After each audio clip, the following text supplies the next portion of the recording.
Hello दोस्तों, नमस्कार। Welcome to this video. उम्मीद करता हूं आप सब बहुत बढ़िया होंगे और आपके जीएससी एलटी ग्रेड हम लेक्चरर की तैयारी बिल्कुल मस्त चल रही होगी। तो साथियों, आप जानते हैं मैं आपके जनरल स्टडीज का अध्ययन करा रहा हूं। जनरल स्टडीज में अभी आज हम लोग सॉल्व करेंगे ये आपके गणित वाला जो पेपर अभी हुआ है 6 दिसंबर 2025 को, जीआईसी एलटी ग्रेड गणित का। जी हाँ, उसकी जो सामान्य अध्ययन के क्वेश्चन हैं उनको हम सॉल्व करेंगे। साथियों, आप जानते हैं मैं आपके जो है जीआईसी के लिए जनरल स्टडीज का अध्ययन करा रहा था, जिसमें अभी उत्तर प्रदेश लोक सेवा आयोग के जो प्रीवियस ईयर क्वेश्चंस हैं उनको हमने पूरा कंप्लीटली सॉल्व करा दिया, जिसका पीडीएफ ग्रुप में सेंड कर दिया गया है, जिसका जो है पूरा प्लेलिस्ट बना हुआ है। आप उनको देख करके उनको तैयारी करें। अब आगे का ये प्लान है कि ये जो चारों सब्जेक्ट्स हुए हैं, जिसमें हमने हिंदी और संस्कृत का कल और परसों के डेट में जो है क्वेश्चन सॉल्व करा दिया है, अब आगे जो है विज्ञान को सॉल्व कराऊंगा। उसके बाद आपके जो मैंने कराया है उनकी प्रैक्टिस जारी रहेगी और उसके साथ साथ जो इंपॉर्टेंट फैक्ट, इंपॉर्टेंट डाटा आपके एग्जाम के दृष्टिकोण से और इंपॉर्टेंट है, उनको भी मैं रेगुलरली बेस पर जो है सॉल्व कराता रहूँगा। तो अगर आप चाहते हैं कि इनका सारा कुछ पीडीएफ्स और सारी चीज़ें, चूँकि आप जानते हैं कि मैं जो सप्ताह भर पढ़ाता हूँ उसका संडे को टेस्ट भी ले लेता हूँ, जिससे आपको कंसिस्टेंसी मेंटेन रहे।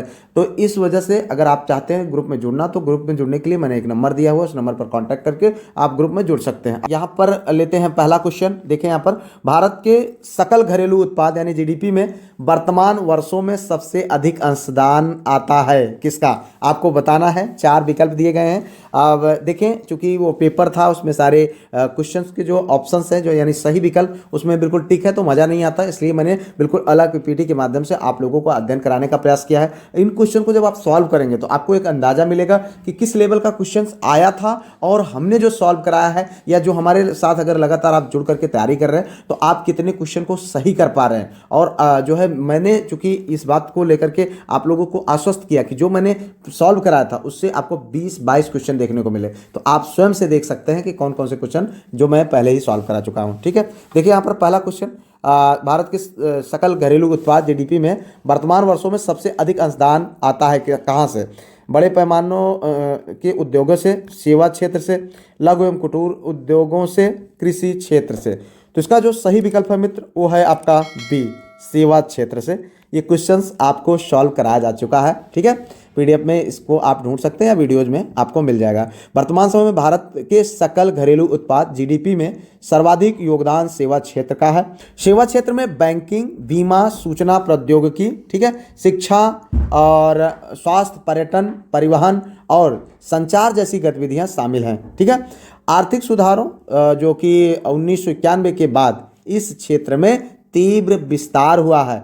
आज भारत की जीडीपी में सेवा क्षेत्र की हिस्सेदारी लगभग 55 से 60% के आसपास है। यही कारण है कि भारत को सेवा प्रधान अर्थव्यवस्था कहा जाता है। तो ये क्वेश्चन का आंसर आपको मिल गया, और जो कि मैं पहले ही सॉल्व करा दिया था। तो आप जानते हैं कि प्रीवियस ईयर क्वेश्चन क्यों इतने इंपॉर्टेंट है। क्वेश्चंस को आप देखेंगे आपको इस बात का अंदाजा लगेगा कि कितना जो है ये सारे क्वेश्चंस जो है सब प्रीवियस ईयर से उठाए गए, और उनमें जो मैंने सॉल्व कराया है वही सारे क्वेश्चंस आप लोगों को बहुत ज़्यादा मात्रा में देखने को मिले हैं। देखो अगला क्वेश्चन है, अल्ट्रासोनिक तरंगों की आवृत्ति होती है। देखो ये भी क्वेश्चन सॉल्व कराया जा चुका है। 50,000 हर्ट्ज से अधिक, 20,000 हर्ट्ज से अधिक, 20 हर्ट्ज से 20,000 हर्ट्ज, ठीक है, और 20 हर्ट्ज से कम। तो आपको बताना भैया सही विकल्प। सही विकल्प है आपका बी, क्या है? 20,000 हर्ट्ज से अधिक। देखो यहाँ पर अल्ट्रासोनिक तरंगे वे ध्वनि तरंगे होती हैं जिनकी आवृत्ति मानव श्रवण सीमा से अधिक होती है। मानव कान 20 हर्ट्ज से 20,000 हर्ट्ज तक की ध्वनि सुन सकता है। 20,000 हर्ट्ज से अधिक आवृत्ति वाली तरंगों को अल्ट्रासोनिक तरंग कहा जाता है। इनका उपयोग चिकित्सा यानी अल्ट्रासाउंड, औद्योगिक जांच और पनडुब्बी संचार में किया जाता है। तो ये भी जो है क्वेश्चन इंपॉर्टेंट था, आपने इसको देखा जो पहले ही हम लोग सॉल्व कर चुके थे। अगला देखो भैया, ये है सूची 1 को सूची 2 से सुमेलित कीजिए। सूचियों में नीचे दिए गए कूट का उपयोग कर सही उत्तर आपको चयन करना है। देखो यहाँ पर ये जनजाति है, ये अवस्थिति है। ठीक है, तो यहाँ पर देखिए मासाई जो और इस तरीके से आप यहाँ बनाया गया है, और इसके साथ में यहाँ पर कूट दिया गया है। तो इसका आपको आंसर बताना भैया। इसका आंसर सही है जो वो है डी। क्या है? डी। यहाँ पर ये आंसर आपका सही है। तो ये क्वेश्चन मैंने नहीं कराया था। ठीक है, तो इसमें देखिए मासाई डी के हिसाब से 1 का क्या हो जाएगा? 4। ठीक है, मासाई पूर्वी अफ्रीका में। ठीक है, और उसके बाद बी का 3rd ये हो जाएगा सेमाई मलेशिया में। ठीक है, सी का 1 ये कालाहारी बुशमैन कालाहारी मरुस्थल। ठीक है, डी 2nd ये न्यूजीलैंड में। तो इस तरीके से आपका न्यूजीलैंड में माओरी जो जनजाति है वो न्यूजीलैंड में पाई जाती है। ठीक है, इस तरीके से आपने देखा यहाँ पर आपका सुमेलित हो गया, तो ये क्वेश्चन मैंने नहीं कराया था। यहाँ पर देखो, प्रसिद्ध दूध सागर प्रपात किस नदी पर स्थित है? भैया बहुत अच्छे तरीके से आपको याद होगा, इस क्वेश्चन को कराया गया। मंडोवी नदी, भद्रा नदी, शरावती नदी, उल्हास नदी। तो सही विकल्प क्या है? मंडोवी नदी। तो ये भी आपको क्वेश्चन कराया गया था, ठीक है। इसका भी आंसर आपको आसानी से मिल जाएगा। दूध सागर प्रपात मंडोवी नदी पर स्थित है। यह जो है गोवा और कर्नाटक की सीमा पर पश्चिमी घाट में स्थित है। इसकी ऊंचाई लगभग 310 मीटर है, जिससे यह भारत के प्रमुख जलप्रपातों में गिना जाता है। मानसून के समय इसका दृश्य अत्यंत आकर्षक होता है। आगे बढ़िए भैया, अगला क्वेश्चन यहाँ पर देखो, किस फसल को फसलों का ऊंट के नाम से जाना जाता है? ज्वार, बाजरा, रागी, कोदो। तो याद होगा, क्वेश्चन कराया जा चुका है। ज्वार, सोरघम, ठीक है। ज्वार को जो है फसलों का ऊंट कहा जाता है, क्योंकि यह अत्यधिक सूखा सहन करने वाली फसल है। यह कम वर्षा और खराब मिट्टी में भी उग जाती है। जैसे ऊंट रेगिस्तान में जीवित रहता है, वैसे ही ज्वार प्रतिकूल परिस्थितियों में भी उत्पादन देता है। यह मोटे अनाज में एक प्रमुख फसल है। तो देखो यहाँ पर यार, मतलब मैं आपको बता दूं कि अभी तक मैंने 100 से ज़्यादा प्रैक्टिस करा दी है, इसमें टॉपिक वाइज और आपके जो है प्रैक्टिस। तो अगर हम लोगों ने लगभग 3000 से ज़्यादा क्वेश्चन सॉल्व किया है, उससे संबंधित इंपॉर्टेंट फैक्ट डाटा को हमने किया है, और उसमें अगर आपको 22-23 क्वेश्चन देखने को मिल गए ना, तो कोई अतिशयोक्ति नहीं है, ठीक है। क्योंकि ये जो है आप जान रहे हैं कि इन सारे टाइप के जो एग्जाम्स होते हैं उनमें प्रीवियस ईयर क्वेश्चन का रोल बहुत ज़्यादा होता है। इसीलिए मैं जब से वैकेंसी आई तब से आप लोगों से कह रहा हूँ, इधर उधर मत भटको, क्योंकि ये सिलेबस बहुत डीप है, बहुत ब्रॉड है, आप इनको नहीं तैयार कर सकते। यही तरीका है अगर अच्छा खासा क्वेश्चन करना चाहते हो, ठीक है, कि आप प्रीवियस ईयर को सॉल्व कर लो। अब प्रीवियस ईयर में गलतियाँ क्या हैं? क्वेश्चन आप किताबें खरीद कर लाते हैं मार्केट में, बहुत सारी किताबें जिनमें गलतियां बहुत हैं। इस वजह से मैंने जो काम किया प्रीवियस ईयर में जो है गलतियों को, मतलब ये समझ लीजिए कि सारे क्वेश्चंस को एररलेस करने का प्रयास किया है, ठीक है, पूरी तरीके से। यहाँ पर देखें जो सही विकल्प है। अब क्वेश्चन है, जैव विविधता हॉटस्पॉट किस आधार पर परिभाषित किया जाता है? ये भी क्वेश्चन भाई कराया गया है, हालांकि इसका जो आंसर है थोड़ा सा मतलब सस्पेंशन में है। वनस्पति, सभी जीवधारी, फसलों की विविधता, जंतु। तो आयोग ने जो आंसर माना है वो वनस्पति माना है, ठीक है। हालांकि कहीं कहीं पर ये सभी जीवधारी ही होता है। जैव विविधता हॉटस्पॉट की पहचान मुख्यतः वनस्पति के आधार पर की जाती है। और किसी क्षेत्र में यदि बड़ी संख्या में स्थानिक पौधों की प्रजातियां पाई जाती हैं और वह क्षेत्र खतरे में है, तो उसे हॉटस्पॉट माना जाता है। ये बहुत आसानी से इस क्वेश्चन को हमने कराया था, याद होगा आपको। नॉर्मन मायर्स ने यह अवधारणा को प्रस्तुत किया। भारत में 4 जैव विविधता हॉटस्पॉट हैं। आगे बढ़ते भैया, अगला क्वेश्चन ये देखो, ये है आपका सूची 1 को सूची 2 से सुमेलित कीजिए, ठीक है। सूचियों में दिए गए कूट को उपयोग करके सही उत्तर आपका चयन करना है। इस तरीके से कूट वाले क्वेश्चन हो गए, आपके मिलान वाले हो गए, ये सब बहुत इंपॉर्टेंट होता है। सही नहीं है, इस टाइप का बहुत इंपॉर्टेंट होते हैं। ये क्वेश्चन आपको थोड़ा सा घुमाते हैं और एग्जामिनर बड़ा पसंद करता है इस टाइप का क्वेश्चन रखने में। तो यहाँ पर देखो भैया, सूची 1 में योजनाओं का नाम है, मुख्य उद्देश्य क्या है? MAA। इसका लगभग 50% हम लोगों ने सॉल्व किया था आपके केंद्र सरकार की योजनाओं में, और वहाँ पर PDF के माध्यम से आपको दे भी दिया गया था। तो इस क्वेश्चन को आप समझ सकते हैं। यहाँ पर देखें, MAA यानी माँ, PMMVY के अंतर्गत लाभ और लक्ष्य, ये देखो, स्तनपान का बढ़ावा, सुमन, प्रसव कक्ष एवं प्रसूति ऑपरेशन थिएटर में सुधार, MCP कार्ड, गर्भवती स्त्री एवं नवजात की स्वास्थ्य की निःशुल्क देखभाल। तो ये क्वेश्चन भी आप लोगों ने किया हुआ है, ठीक है। इसका विकल्प जो सही है वो ये है। तो इसमें जो A का B हो जाएगा, MAA यानी माँ मतलब स्तनपान का बढ़ावा, ठीक। B का हम थर्ड मानेंगे, B या लक्ष्य, प्रसव कक्ष एवं प्रसूति ऑपरेशन थिएटर में सुधार, और C का फोर्थ, सुमन यानी गर्भवती स्त्री एवं नवजात स्वास्थ्य की निःशुल्क देखभाल, MCP कार्ड, ये मतलब PMMVY के अंतर्गत इसका लाभ। इस तरीके से ये आपका जो है योजना है। माँ योजना का उद्देश्य स्तनपान को बढ़ावा देना, लक्ष्य योजना का उद्देश्य प्रसव कक्ष एवं प्रसूति ऑपरेशन थिएटर में सुधार करना, सुमन योजना गर्भवती स्त्री यानी ये सुमन है, सुमन योजना क्या है? गर्भवती स्त्री एवं नवजात को निःशुल्क स्वास्थ्य सेवाएं प्रदान करना। MCP कार्ड जो है उसका क्या लक्ष्य है? MCP कार्ड जो है PMMVY के अंतर्गत लाभ प्रदान करना। इस तरीके से ये है आपका। आगे बढ़ते हैं, अगला क्वेश्चन देखो, भारत में सर्व शिक्षा अभियान को कब प्रारंभ किया गया? सर्व शिक्षा अभियान, ठीक है, बहुत आसान है, एक क्वेश्चन कराया गया था। ध्यान दीजिए, लगभग क्वेश्चन आप देख रहे हैं कि सब कराए जा चुके हैं, एक क्वेश्चन को छोड़ करके बीच में अभी तक जो मिला है।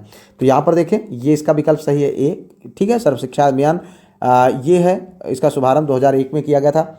इसका उद्देश्य 6 से 14 वर्ष के सभी बच्चों को निःशुल्क एवं अनिवार्य शिक्षा प्रदान करना था। यह अभियान शिक्षा का अधिकार अधिनियम 2009 का आधार बना। बाद में इसे समग्र शिक्षा अभियान में विलय कर दिया गया। आगे बढ़िए भैया, अगला क्वेश्चन, किसी व्यक्ति की स्वतंत्रता को सुरक्षित रखने के लिए उच्च न्यायालय द्वारा निम्नलिखित में से कौन सी रीट जारी की जाती है? बहुत बार इसको हमने प्रैक्टिस किया, बहुत बार। अधिकार परीक्षा, परमादेश, बंदी प्रत्यक्षीकरण, प्रतिषेध। तो सही विकल्प क्या है भाई? बंदी प्रत्यक्षीकरण। कई बार हमने इस क्वेश्चन को सॉल्व करा है। बंदी प्रत्यक्षीकरण रीट जो है, जैसे व्यक्तिगत स्वतंत्रता की रक्षा के लिए जारी की जाती है। इसके माध्यम से न्यायालय यह जांच करता है कि किसी व्यक्ति को अवैध रूप से तो बंदी नहीं बनाया गया है। यह रिट नागरिकों के मौलिक अधिकारों की सुरक्षा का महत्वपूर्ण साधन है, ठीक है। तो भैया देखो, यहाँ पर अगले क्वेश्चन को, उससे पहले यार वीडियो लाइक वाइक कर दिया करो भला, शेयर सब्सक्राइब हाइप कर दीजिएगा, बड़ा मेहनत करना पड़ता है भाई। नीचे दी गई फसलों में से कौन सा फसल मोटा अनाज नहीं? बहुत सरल क्वेश्चन है, मोटा अनाज नहीं है, ठीक है। तो मक्का, बाजरा, ज्वार, गेहूँ, तो भाई आप सब जानते हैं आँख मूंद करके कि गेहूँ है, ठीक है। ये भी क्वेश्चन आपका होगा। मोटा अनाज गेहूं नहीं है, बल्कि यह एक प्रमुख अनाज है। मक्का, ज्वार, बाजरा मोटे अनाजों में गिने जाते हैं। मोटे अनाज पोषक तत्वों से भरपूर होते हैं और शुष्क क्षेत्रों में उगाए जाते हैं। अंतर्राष्ट्रीय वर्ष 2023 को मोटा अनाज वर्ष घोषित किया गया था। आगे बढ़ते भैया, अगला क्वेश्चन, जून 2025 में किस देश ने अपने 2 बच्चों की नीति को समाप्त कर दिया? Japan, Bharat, Australia, Vietnam. भाई ये सस्पेंशन में था क्वेश्चन, मैं कंफर्म नहीं था। ये क्वेश्चन का आंसर है वियतनाम, और ना ही मैंने कराया था इसका, तो वियतनाम इसका आंसर सही है। जून 2025 में वियतनाम ने अपनी 2 बच्चा नीति को समाप्त कर दिया। यह निर्णय घटती जन्म दर और वृद्ध होती जनसंख्या को ध्यान में रखते हुए लिया गया। इससे पहले चीन ने भी अपनी जनसंख्या नीति में ढील दी थी। वियतनाम का उद्देश्य सांख्यिकीय संतुलन बनाए रखना है, ठीक है। तो आगे बढ़ते भैया, अगला क्वेश्चन, यहाँ पर देखो, सूची 1 को सूची 2 से सुमेलित करना है और सूचियों में दिए गए कूट के उपयोग करके सही उत्तर आपको बताना। ये देखो कूट दिया गया है, यहाँ पर अनुच्छेद है, इसको कई बार आप लोगों को बताया जा चुका है, ये मैंने सॉल्व कराया है, ठीक है। जो लोग रेगुलर वीडियो देख रहे होंगे उनको पता है। अनुच्छेद 51 एक, उपाधियों का अंत, ये सब देखो यहाँ पर अस्पृश्यता का अंत। तो आपको बताना है इसमें सही सुमेलित। सही सुमेलित में अगर देखें हम तो ये है, पहला ऑप्शन सही है। पहले में क्या है ये देखो, ठीक है। तो पहले में क्या है, 1 का 51 का मूल कर्तव्य, और उसके बाद देखो यहाँ पर बी का 4, अनुच्छेद 14 क्या है, विधि के समक्ष समानता, ठीक है। उसके बाद सी का 3 यानी ये सीधा सीधा, ये तो सबको पता भी, देखो ये कल के भी पेपर में आया हुआ था। तो इस समय से इससे आपको एक अंदाज़ा भी लग सकता है कि हमने जो कल परसों क्वेश्चन सॉल्व कराए थे उसमें देखो अस्पृश्यता का जिक्र था। तो ये भी आप समझ सकते हैं कि क्वेश्चंस जो आप सॉल्व कर रहे हैं ये इनको लाइटली नहीं लेना है, इनको रेगुलर बेसिस पर इनको भी देखिए। हो सकता है कि इनसे मिलते जुलते क्वेश्चन आपको देखने को मिल जाए, एक आध क्वेश्चन तो हो गया काम। क्या चाहिए भाई, और हमको क्या चाहिए। और इसी तरीके से अगर देखा जाए तो डी का 1 अनुच्छेद 18 के अंतर्गत उपाधियों का अंत, ये चीज़ें हम लोगों ने पहले ही सॉल्व कर लिया था। तो इस तरीके से ये आपका ऑप्शन होता है। आगे बढ़ते भैया, अगला क्वेश्चन देखो, डूरंड कप किस खेल से संबंधित है? बहुत बार सॉल्व किया गया है, ठीक है, और बहुत बार ये पूछा भी गया है। क्रिकेट, बास्केटबॉल, फुटबॉल, हॉकी, किस खेल से संबंधित है? तो फुटबॉल, ये भी सॉल्व कराया गया था। तो ये भी आप देख सकते हैं, डूरंड कप जो है फुटबॉल से संबंधित है। यह एशिया का सबसे पुराना फुटबॉल टूर्नामेंट है जिसकी शुरुआत 1888 में हुई थी। इसका नाम सर मार्टिमर डूरंड के नाम पर रखा गया है। ये क्वेश्चन बन सकता है भाई, किसके नाम पर? सर मार्टिमर डूरंड के नाम पर रखा गया। भारत में फुटबॉल के विकास में इनका महत्वपूर्ण योगदान रहा। आगे बढ़ते भैया, अगला क्वेश्चन देखो, फतेहपुर सीकरी में अकबर द्वारा निर्मित इमारत कौन थी? मोती महल, हीरा महल, पंचमहल, रंग महल। भाई बताओ सही विकल्प। सही विकल्प हमने उस दिन आपको बताया भी था, ये इसका सही विकल्प है सी, पंचमहल, ठीक है। अभी हम लोग टूर भी गए थे अपने बच्चों को लेकर के वहाँ पर, फतेहपुर सीकरी, आगरा और उसके बाद मथुरा, ठीक है, वहाँ पर घूम करके आए थे और इस पंचमहल का दर्शन भी करके आए थे। पंचमहल का निर्माण सम्राट अकबर ने फतेहपुर सीकरी में कराया था। यह 5 मंजिला संरचना है जो बौद्ध विहार स्थापत्य से प्रेरित मानी जाती है। इनका उपयोग विश्राम और मनोरंजन के लिए किया जाता था। यह मुगल स्थापत्य की अनूठी मिसाल है। आगे बढ़ते लेते हैं अगला क्वेश्चन। ऑनलाइन गेमिंग पर संवर्धन और विनिमय से जुड़े विधेयक के दौरान सरकार ने खुलासा किया कि लोग हर साल करीब 20,000 करोड़ जो है गंवा रहे हैं। लोकसभा में यह बिल पेश किया गया, यानी एक अधिनियम आया था ऑनलाइन गेमिंग एवं संवर्धन विनिमय। ठीक है, तो ये विधेयक कब पेश किया गया था लोकसभा में, ये आपको बताना भैया, आपने इसको पढ़ा भी है। 20 अगस्त 2025, 20 अगस्त 30 अगस्त, 20 अगस्त और 17 जुलाई 2 सितंबर 2025 में ही किया गया है। ये आपको बताना भैया। सही विकल्प है आपका बी। क्या है? बी सही विकल्प है, 20 अगस्त 2025। ठीक है, तो इस तरीके से ऑनलाइन गेमिंग पर संवर्धन और विनिमय से संबंधित विधेयक 20 अगस्त 2025 को लोकसभा में पेश किया गया।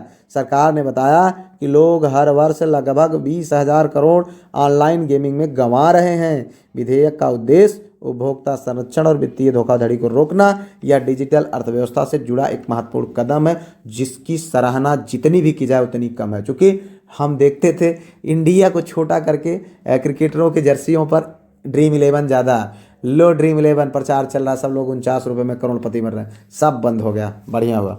आगे बढ़ते भैया अगला क्वेश्चन यहाँ पर देखो। सूची 1 को सूची 2 से सुमेलित कीजिए और सूचियों में दिए गए कूट का उपयोग कर सही उत्तर आपको चयन करना है। तो आपको बताना भैया, देखो ये क्वेश्चन भी आपको खूब अच्छे से याद होगा, कराया गया है। अब इसमें अलग अलग जो है जो क्रांतियाँ हैं जो आप उनको देख सकते हैं, वो सब कराए गए हैं। तो आपको सुमेलित करना है। श्वेत, तिलहन, नीली, खाद्यान्न, पीली, दूध, हरित, मत्स्य। भाई ये बताओ, इसमें आप आराम से थोड़ा सा ध्यान देंगे तो आप इसको सॉल्व कर सकते हैं। तो कूट के माध्यम से ये जो सही विकल्प है वो है आपका डी। तो इसमें देखो पहला का क्या है? श्वेत किससे? श्वेत कौन है? दूध है, दूध से संबंधित है। ठीक है, अब देखिए नीली मछली। ठीक है, और सी यानी पीली माने तिलहन, ये देख लीजिए। हरित माने खाद्यान्न। तो ये है आपका सही सुमेलन। ठीक है, तो इस तरीके से आगे बढ़ते भैया अगला क्वेश्चन देखो। यहाँ पर निम्नलिखित में से कौन सा एक खरपतवार सामान्यतः गाजर घास या कांग्रेस घास कहलाता? भाई ये क्वेश्चन भी सॉल्व कराया गया था। पार्थेनियम, बथुआ, गोखरू, जैंथियम, जंगली ज्वार। तो आपको बताना भाई सही विकल्प क्या है? सही विकल्प है ये पार्थेनियम। ठीक है, पार्थेनियम को सामान्यतः गाजर घास या कांग्रेस घास कहा जाता है। यह अत्यंत हानिकारक खरपतवार है। यह मानव में त्वचा रोग, एलर्जी और श्वसन संबंधी समस्याएं उत्पन्न करता है। यह फसलों की उत्पादकता को भी गंभीर रूप से प्रभावित करता है। भारत में यह एक विदेशी आक्रामक प्रजाति के रूप में फैला है। ठीक है, आगे बढ़ते भैया अगला क्वेश्चन। किस राजनेता ने बिहार में पिछड़ी जातियों के यानी पिछड़े वर्गों के आरक्षण का मुद्दा जो है सर्वप्रथम जोरों से उठाया था? तो इसको बहुत अच्छे से हम लोगों ने एक दिन पहले एग्जाम के, एक दिन पहले, 2 दिन पहले और बीच में एक बार और मैंने इसको जो है बताया हुआ था। तो शरद यादव, लालू प्रसाद यादव, कर्पूरी ठाकुर, मुलायम सिंह यादव। तो कर्पूरी ठाकुर साहब थे।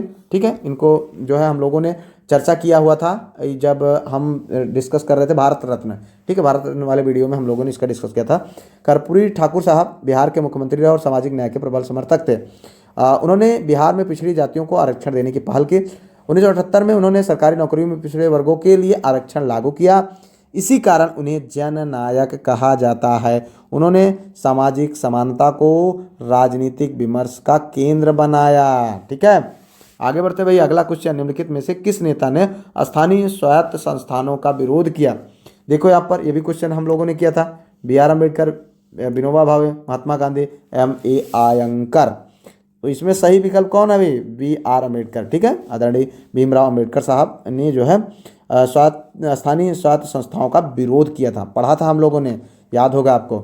डॉक्टर भीमराव अम्बेडकर, ये मतलब कहने का ये है कि मैथ वाला जो पेपर था इतना था कि ये सब कुछ वही था जो प्रीवियस ईयर अपने लोगों ने सॉल्व किया था। ठीक है, तो आप इससे इसका अंदाज़ा लगा सकते हैं कि प्रीवियस ईयर का रोल क्या है, कितना इंपॉर्टेंट है आपको भी। और इनके जो जिन्होंने नहीं सॉल्व किया था, जिन्होंने GS नहीं तैयार किया था, सब बाहर हो गए क्योंकि मैथ का पेपर इतना टफ था, वो अपने सब्जेक्ट को सॉल्व ही नहीं कर पाए। जिन्होंने GS अच्छा किया उनका सिलेक्शन हो गया, नहीं तो 80 क्वेश्चन करना जो है मुश्किल हो गया था। और बहुत सारे लोग कॉल करके हमको ये चीज़ बताया कि सर मुझसे बहुत बड़ी गलती हो गई, जो मैंने जीएस को सीरियसली नहीं लिया।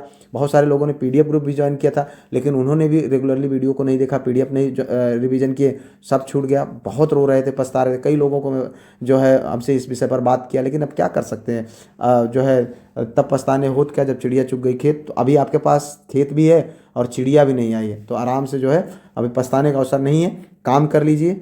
थोड़ा सा अपने सब्जेक्ट के अतिरिक्त जीएस वाले पोर्शन पर भी फोकस करते रहिए, अच्छा होगा, घबराइए नहीं, ठीक है।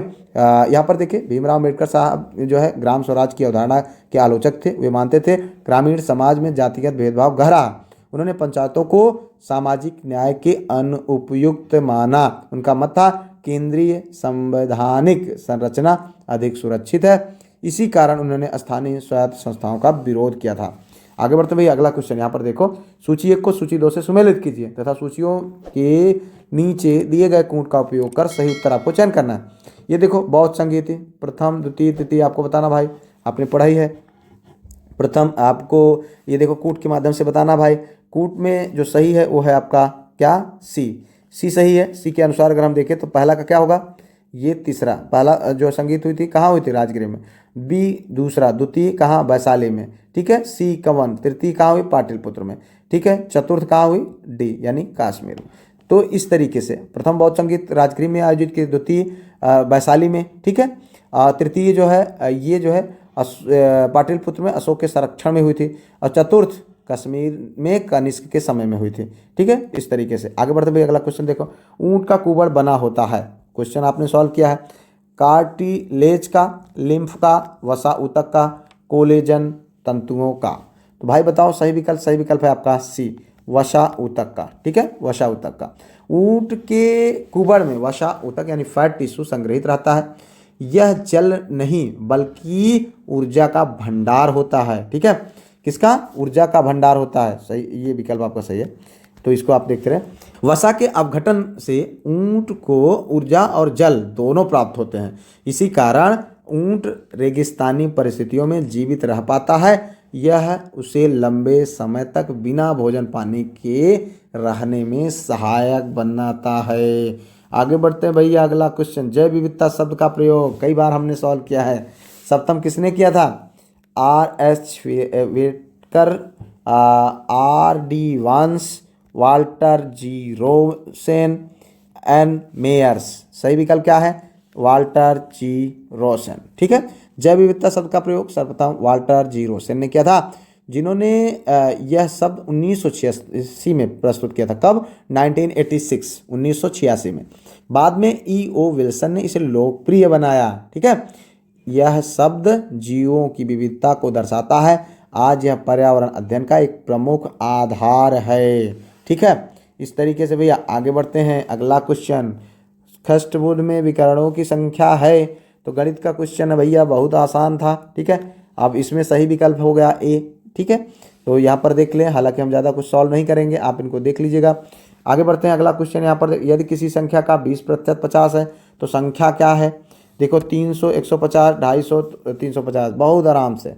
किसी का 20% 50 है तो 20 अगर आप 5 में गुणा कर देंगे, सिंपल सा हमारी तरह एकदम देहाती हिंदी भाषा में अगर इसको जोड़ेंगे घटाएंगे तो क्या होगा, देखो 20 5 अगर करेंगे तो 100 हो जाएगा, तो इसका 5 कितना हो जाएगा, 250, आराम से एकदम से सही हो जाएगा। तो इसी तरीके से आप इसको भी सही कर सकते हैं, ठीक है। और उसके बाद आगे बढ़ते हैं, अगला क्वेश्चन देखें यहाँ पर, बम्बई में अखिल भारतीय कांग्रेस कमेटी की बैठक कब हुई, जिसमें प्रसिद्ध भारत छोड़ो प्रस्ताव स्वीकार किया गया। देखिए यहाँ पर जो सही विकल्प क्या होगा, 9 अगस्त 1942, 7 अगस्त 1942, 8 अगस्त 1942, 6 अगस्त 1942। भाई इसको कराया गया है, ठीक है। डेट का इशू हो सकता है लेकिन ये क्वेश्चन कराया गया है। यहाँ पर देखें, भारत छोड़ो आंदोलन का प्रस्ताव 8 अगस्त 1942 को पारित किया गया। आगे बढ़ते हैं, अगला क्वेश्चन देखो यहाँ पर, यह है मैथ का क्वेश्चन, यदि दो संख्याओं का लासा, ठीक है, इतना है 2079 और इनका मासा 27 है तथा एक संख्या 189 है, दूसरी संख्या ज्ञात करना। तो ये भैया आप करो सवाल, सॉल्व कर लीजिएगा। इसका जो सही आंसर है 297, हम आपको इतना बता सकते हैं। आगे बढ़ते हैं, अगला क्वेश्चन यहाँ पर देखें, इनमें से कौन सी धातु साधारण ताप पर जल से अपक्रिया करती है। तो बताना भैया सही विकल्प आपको, सोडियम, पारा, एल्युमिनियम, मैग्नीशियम। तो इसका सही विकल्प है ए, सोडियम। सोडियम एक अत्यंत क्रियाशील धातु है। यह साधारण ताप पर जल से तीव्र अभिक्रिया करता है। इस अभिक्रिया में सोडियम हाइड्रोक्साइड और हाइड्रोजन गैस बनती है। अभिक्रिया अत्यधिक ऊष्माक्षेपी होती है, इसी कारण सोडियम को केरोसिन में रखा जाता है। आगे बढ़ते हैं भैया। अगला क्वेश्चन, भारत में 2024 के लोकसभा चुनाव कितने चरण में हुए थे? भाई करंट अफेयर्स में आपने देखा था 6, 7, 9, 5, तो 7 क्वेश्चन इसका 7 मतलब सही है ऑप्शन।